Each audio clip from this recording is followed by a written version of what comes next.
He was running. Well, Needs to be. sure. We're live.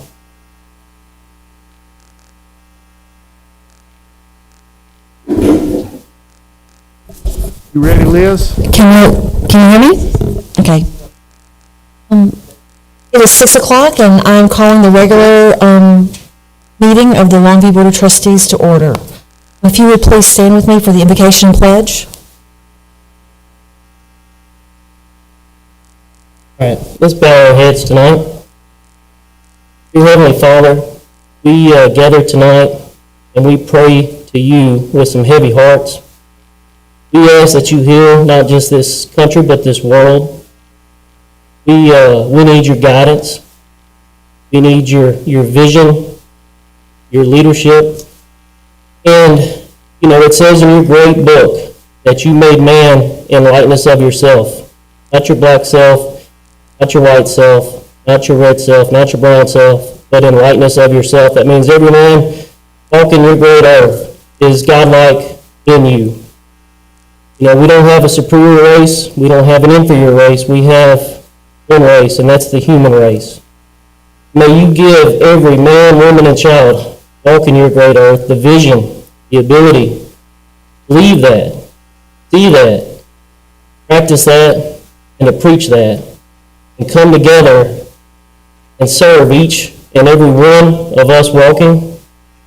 We ask that you allow us to serve not just ourselves, but to serve you. Following in your Son's footsteps, the greatest servant leader there ever was. And maybe, just maybe, we'll be able to come together as a human race, have some compassion, care for one another, and live in harmony and peace. We ask all these things in your Son's great name, Jesus. Amen. Amen. Pledge allegiance to the flag of the United States of America, to the republic.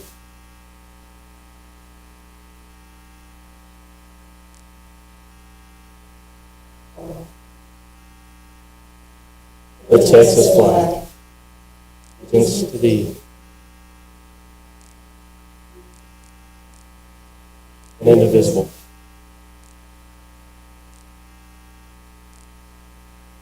Michael.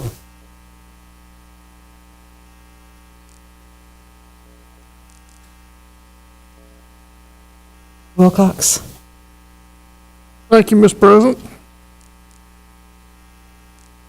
Start with our community relations report.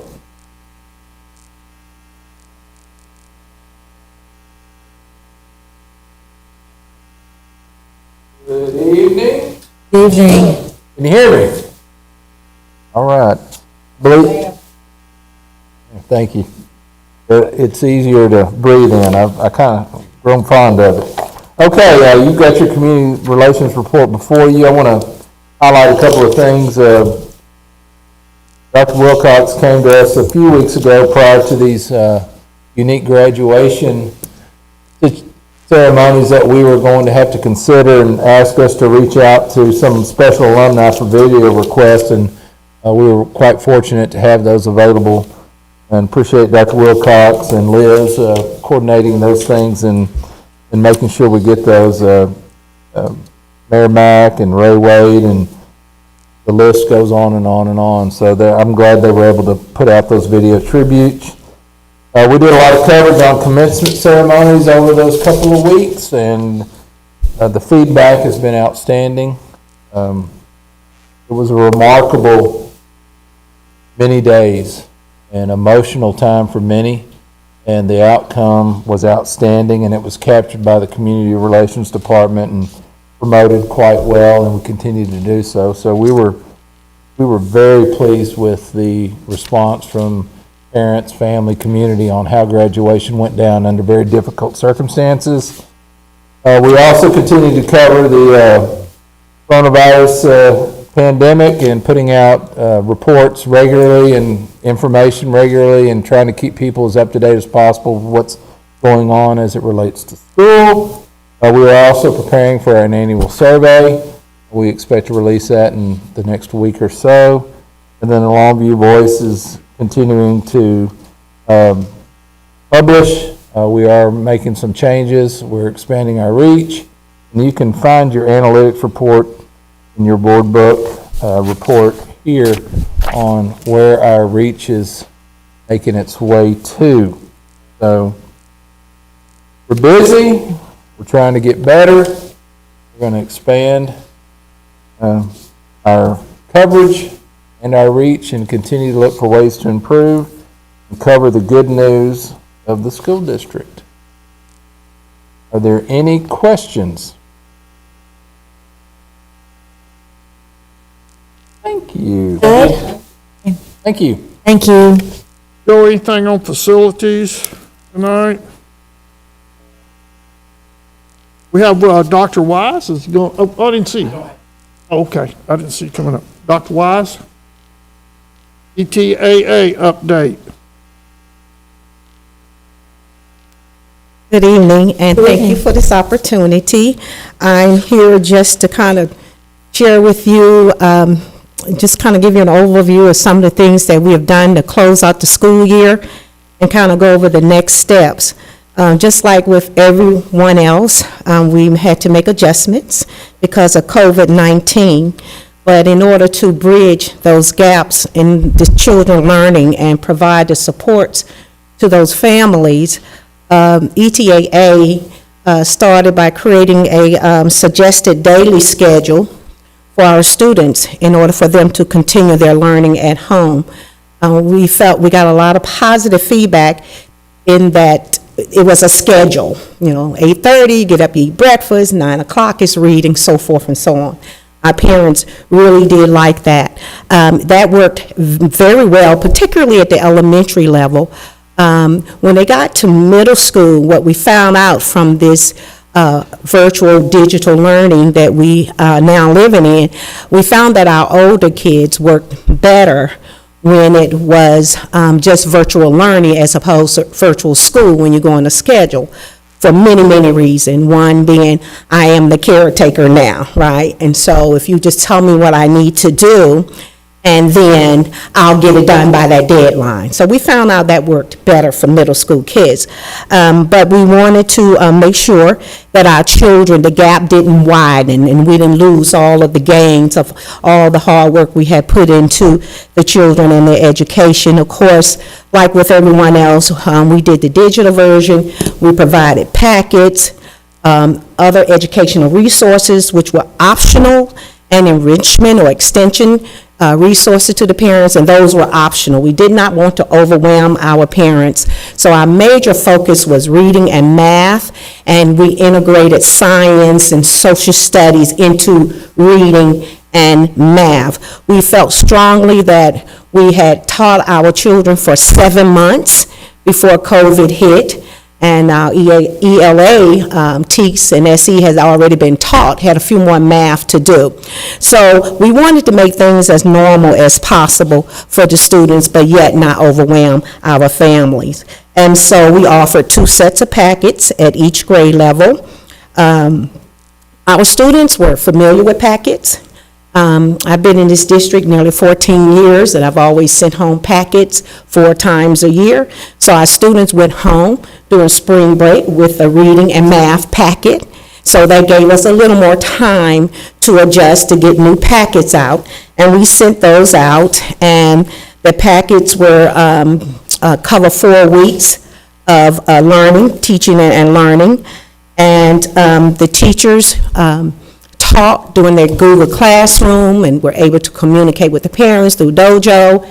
And I really wanted Ms. Williams, I think she must have gotten, because I really wanted the board to see, and I don't know if you've ever looked in Google Classroom before, it is phenomenal. And she wanted to share, I told her, you got 2 minutes.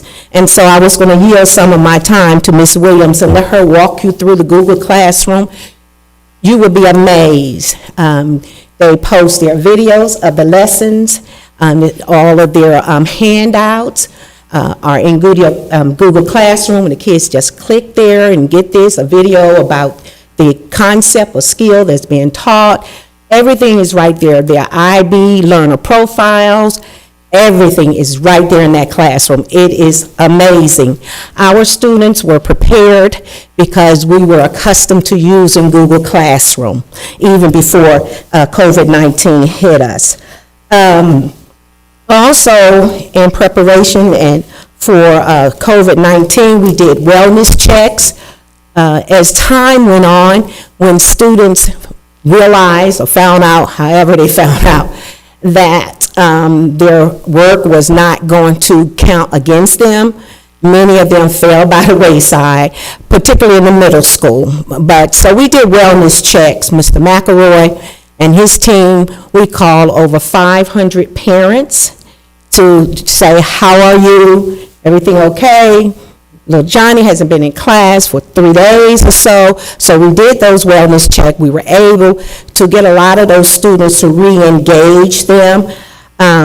And we also wanted to inspire our students and show the appreciation of them and the environment. We wanted to involve our community in our learning experiences. So we want to kind of keep things normal, because during a normal school year as possible, we would have different activities. So we continue virtually with our Student Appreciation Week, with our Teacher Appreciation Week. Our parents were awesome in the things, but we wanted to give parents an opportunity to show teacher appreciation without them having to purchase anything.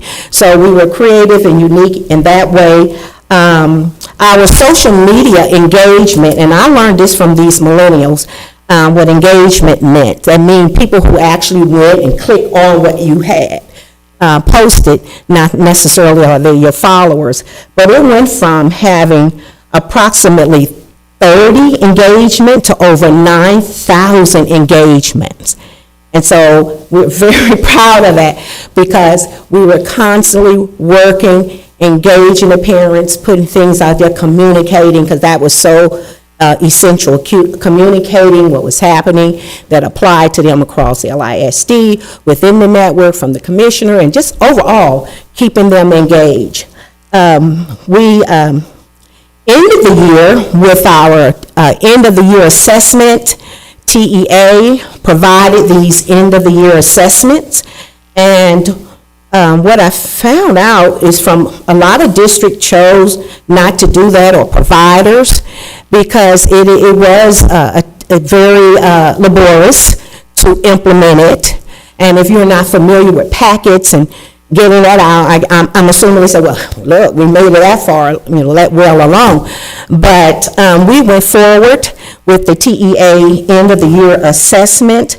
We wanted to provide something to the parents so they can show them what their students have learned and how they have improved their knowledge and their understanding. Heading into 2021, this was used only for a diagnostic purpose. And also to give teachers and administrators a guide in preparation for planning for the next year. And you have that document in your handout. Those are the results of the end of the year, optional end of the year assessments. We focus on reading and math only. And when I look at the percentages of approaches, meaning kids that pass, and we did meets and masters. Of course, I want it to be better, but it's not bad, considering the circumstances.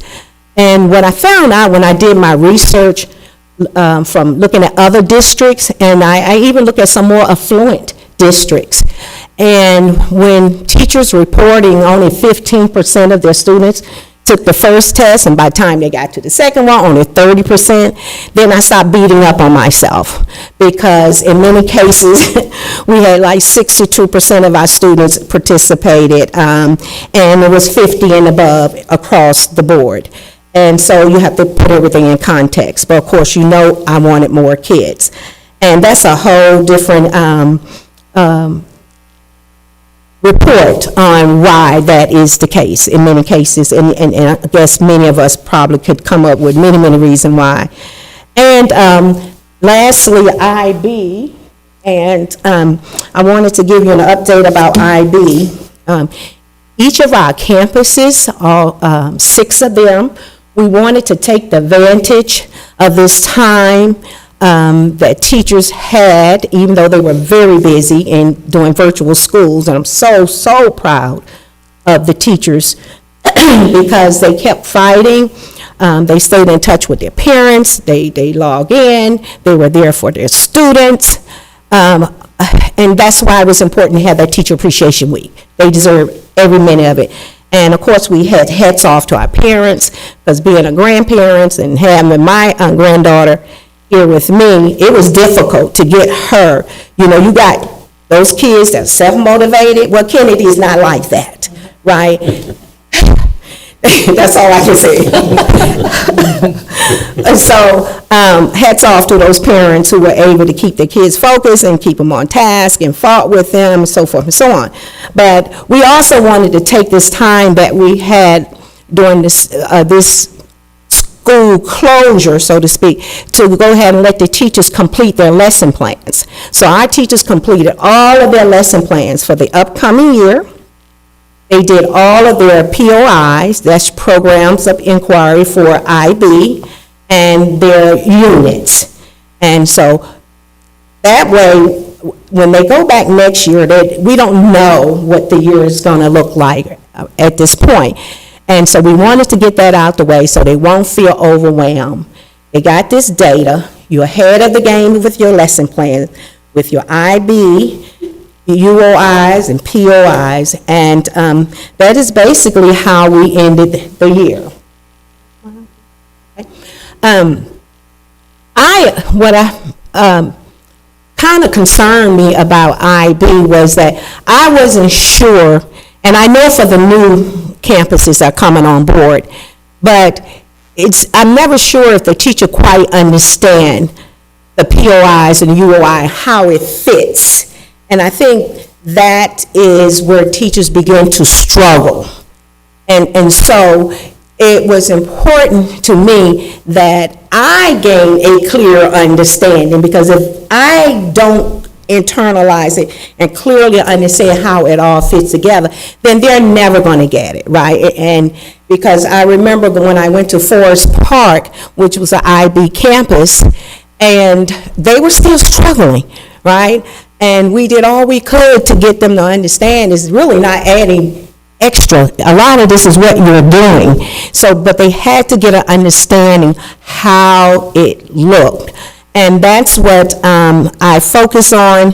We were able to prepare a little short video. It's only going to take about a minute of your time for you, because this helped me understand it. So now I can clearly be able to articulate this and share it across the network so people don't feel overwhelmed. It's nothing to be afraid of. And I'm ready whenever you are. And basically what this video is about is taking the program of inquiry. And I would tell them another way to look at that is your plan, right? And a part of the plans are these units. These bubbles that you see here, these are the UOIs. Those UOIs, because we have our standards, right? We have our TEKS and our SE. So you have to look at your TEKS and SEs in all of your disciplines, and you have to see, okay, if this 6th week we're teaching in reading, main character, or whatever you see up here in social studies, what we're teaching that particular TEK. Now you take those 6 UOIs, those bubbles, so UOIs, which are your IB units, and you fit what you're teaching, what am I teaching will align with the UOI. And then so you integrate that. And then same with the IBAT, ATL. I'm gonna grab my glasses. So Dr. Wayne, Yes. the acronym UOI, Excuse me? the acronym UOI? Units of inquiry, and Okay. POI is programming, or you can call it planning. Okay? And so then you see the common ideal and the central theme, and go ahead, Megan. So while the students are learning the standards, hold on, they are exploring what friends are who are members of the community, what is a family, what is their responsibility, and which UOI was that, Megan? Because I couldn't see before. And so they are exploring that.